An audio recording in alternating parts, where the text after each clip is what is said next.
After 7 years of marriage, I knew my wife Olivia was a total jumpy mess, so an April Fool's prank was definitely in order. I figured I'd tell her I was working late, then sneak home early, hide out, and totally jump scare her when she wasn't ready. I'd pulled stuff like this on her before, and each time, her face was hilarious.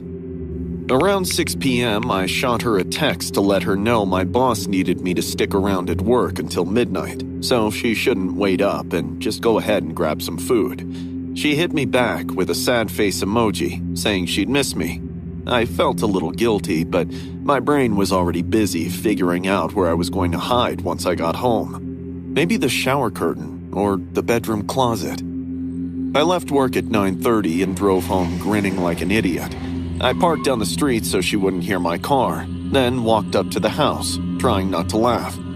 It was just past 10 when I unlocked the front door. Inside, the living room was dark. I figured she'd gone to bed early and started heading up the stairs, but stopped dead in my tracks when I heard this soft little laugh that sounded like Olivia's coming from the bedroom, followed by deep masculine murmurs.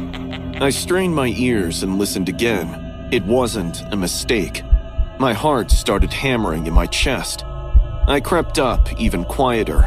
The bedroom door was slightly open, with only a tiny bit of light spilling out, and as I got closer, I could clearly see a man's toes tangled with Olivia's painted ones. My throat closed up as I pushed the door open. Inside, Olivia was in our bed with a guy I'd never seen before, with sheets tangled around them.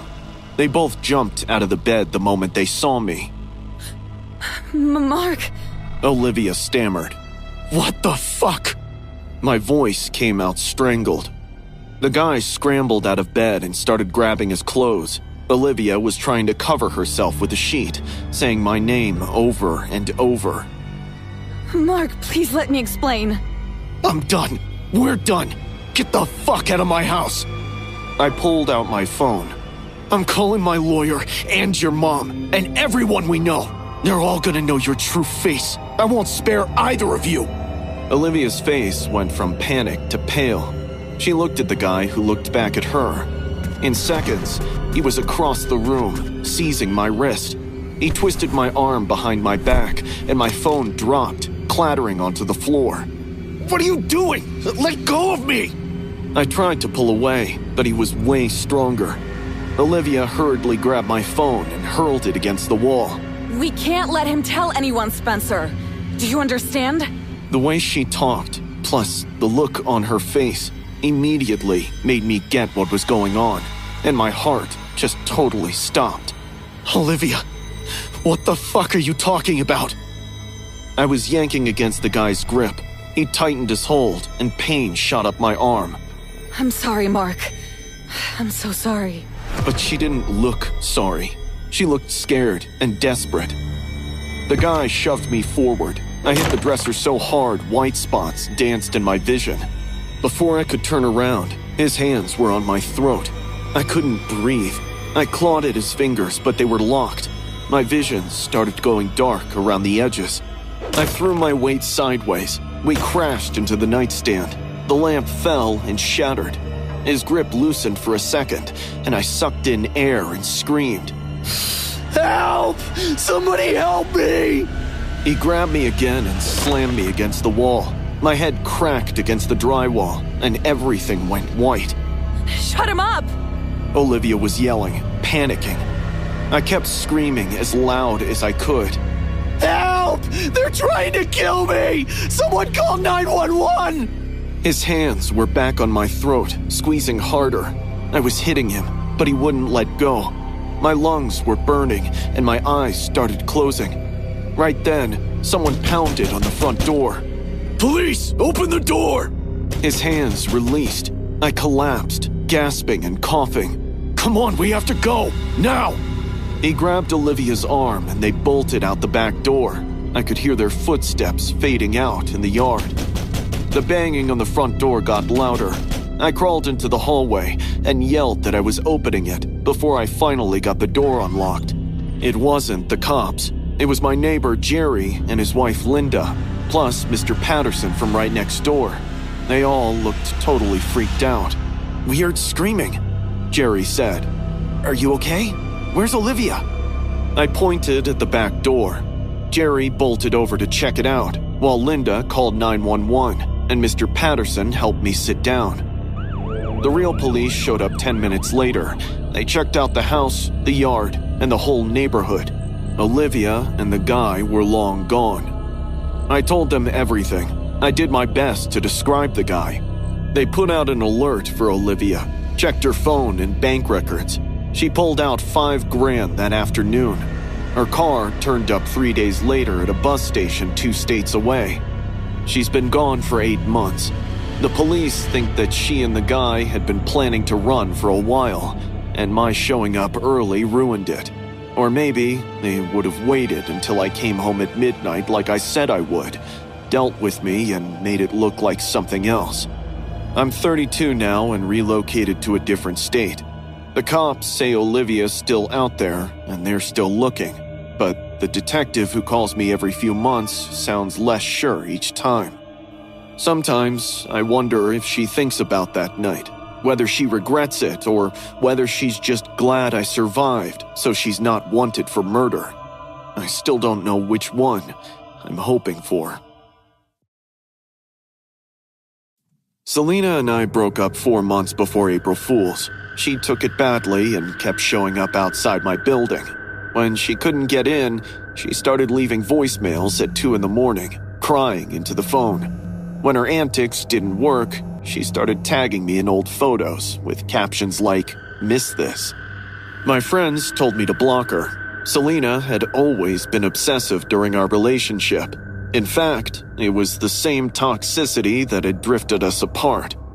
But it was April 1st. I was drunk and thought it'd be hilarious to mess with her a little. So I texted her. "Hi, Selena. I've been thinking about us. I was wrong. Can we talk? I miss you." She responded in seconds. Oh my God! Yes! Yes! When and where? I can come right now. I should have stopped right there, told her it was April Fool's and blocked her number. Instead, I told her to meet me at Riverside Park at midnight, the one near her apartment, and said we could talk things through. I'll be there. I knew you'd come back to me. She replied. I showed the whole thread to my roommate, Tyler, and we both lost it at the thought of Selena making a fool of herself, sitting in a dark park at midnight, while I was on the couch in my sweatpants. Was it mean? Yeah. But I was 23 and she'd been making my life hell for months, and I wasn't thinking past the punchline. Midnight came and went. I was 3 beers in and halfway through a Call of Duty match. I had literally forgotten about the whole thing until my phone buzzed around 1 a.m. I'm so happy we're back together. Thanks for coming to see me. My heart stopped beating. I hadn't left my apartment and hadn't even changed out of my sweatpants. Tyler was right next to me on the couch. There was no way Selena thought she'd seen me at the park because I wasn't there. I called her immediately. It rang through to voicemail.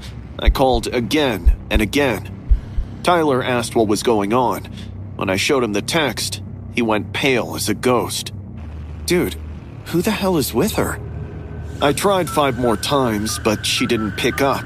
My hands were shaking bad enough that I kept mistyping, but I got the message out. Selena, I'm not at the park. That's not me. This was a really stupid prank. I'm sorry. Please answer your phone. The 3 dots appeared in seconds. It's too late, she replied before the chat went dead. I called her roommate Jessica.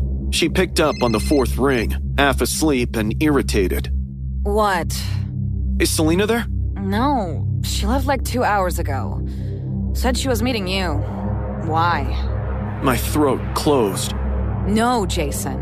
What's going on? I told her everything, and we concluded that whoever sent me that last message had been at the park with Selena and was using her phone. Jessica started screaming and said she was calling the police before she hung up.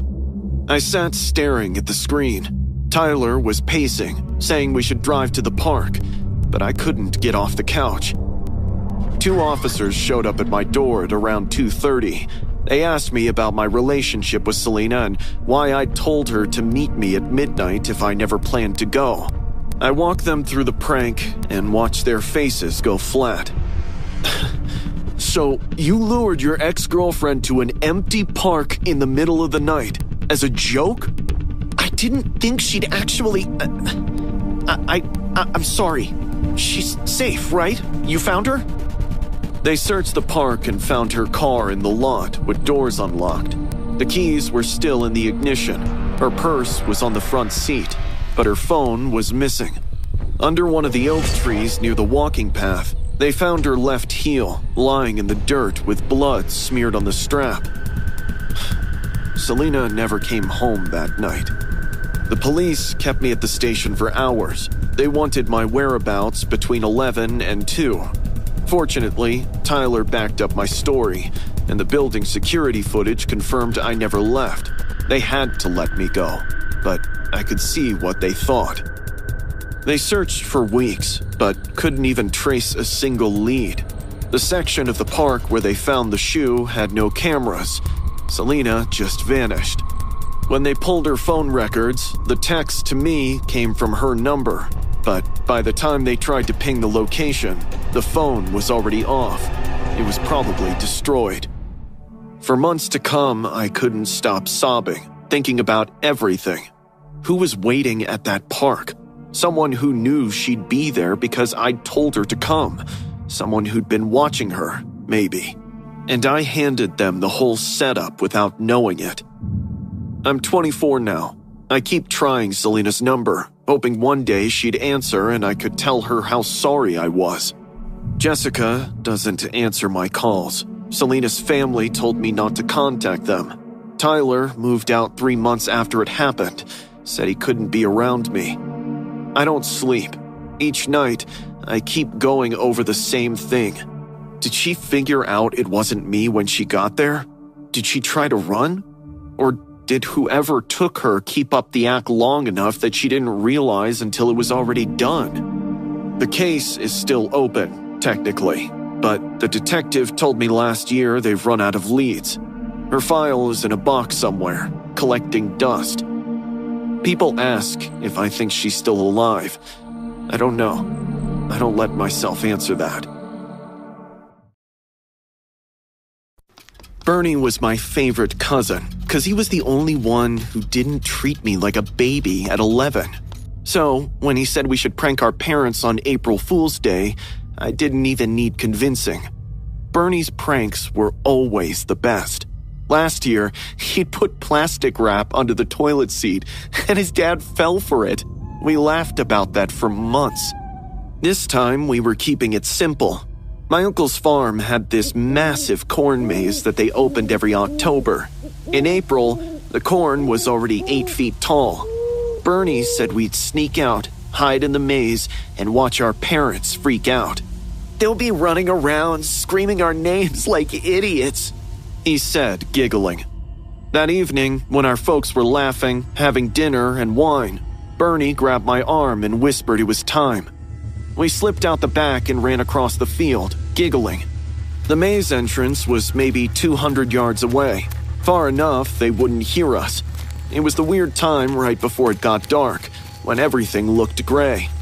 The corn was rustling in the wind, and the maze was bigger than I remembered. The paths were narrow, and the stalks were towering over us. We turned left, right, and left again. Bernie kept saying we needed to go deeper. Around the next turn, I got a pebble in my shoe, digging into my heel. I was hopping on one foot when I heard the rustle. My heartbeat picked up. I stopped hopping and listened. Hear that? I asked Bernie. He too stopped and listened to the soft padding of footsteps coming from somewhere behind us in the maze. Probably just a farm worker, Grace. Bernie shrugged. Come on, let's hide and scare whoever it is. We ducked around a corner and mashed ourselves against the corn. The stalks were rough and scratchy, smelling like dirt and fertilizer. The footsteps got closer. They sounded slow and dragging, like the person was either hurt or wasted.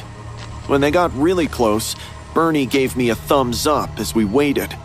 Suddenly, a guy rounded the corner and stopped only a few feet away. He was really tall, maybe as tall as my dad, and had on this dirty flannel shirt. His gray hair was sticking up all over the place, and he was carrying a huge machete that I remembered seeing once in a jungle movie. Bernie and I gulped as he peered at the field without saying anything. He looked down the path before his head slowly turned, and he stared right at us. I screamed as Bernie grabbed my hand, and we took off. I could still hear the guy's boots scraping the dirt behind us, mingled with a ripping sound, as if he was slicing through the corn. We kept turning corners, and Bernie kept yanking me all the way. Suddenly, my shoe flew off, but Bernie didn't let me slow down. Behind us, the ripping got way louder. He was maybe 20 feet back. "Come on, Grace!" Bernie yelled, yanking my arm. We hit a dead end with a wall of corn. We spun around, and the man was right there, blocking us in. He lifted the machete. "Go through the corn!" Bernie shoved me toward the wall. "Push through!" I started clawing at the stalks. They were super thick and cut my hands, but I kept pushing until I made a gap. Come on, Bernie! I yelled, trying to hold the stalks open. Bernie was reaching. His hand almost touched mine. Just then, the man grabbed Bernie's shirt and yanked him back. Bernie screamed in a way I'd never heard him before. Our fingers touched before the maze consumed him. I heard the machete and wet chopping sounds. Bernie was screaming for help. I pushed through the corn until I hit another path. I kept running and taking turns without even thinking. My bare foot was bleeding. I could still hear those slow footsteps behind me, like he knew I'd get tired eventually. Suddenly, I saw the farmhouse lights through the corn, and I sprinted toward them. My mom found me maybe 10 minutes later, calling my name. She sounded annoyed until she saw me. I was covered in scratches, missing a shoe, and couldn't stop crying. She asked where Bernie was, and I just pointed at the maze. All the adults went in with their flashlights, yelling Bernie's name. Uncle Rob had a baseball bat. They were in there for over an hour. Still, came out with nothing. The cops showed up around midnight. They brought dogs and searched the whole maze with these huge spotlights. They found Bernie's backpack near the dead end. His phone was in it. They also found 4 fingers lying in the dirt nearby. They never found the rest of him. They couldn't find that man either. My uncle said there weren't any workers on the farm that day. I told the police everything. They searched everywhere, but nobody in the town had heard anything about Bernie. My uncle shut the maze down. He plowed the whole thing under 2 weeks later. Bernie's still missing. The case is still open. They have his fingers in evidence, and that's all they have of him. It has been nearly 5 years since that April Fool's Day. I still have nightmares about Bernie's hand reaching for me, about that wet chopping sound. My therapist says I have PTSD, says I was just a kid and there was nothing I could have done. But she didn't see Bernie's face when that man grabbed her, didn't hear him scream my name. Sometimes I wonder if the man's still out there, waiting in some other corn maze on some other farm, looking for kids who think pranks are funny.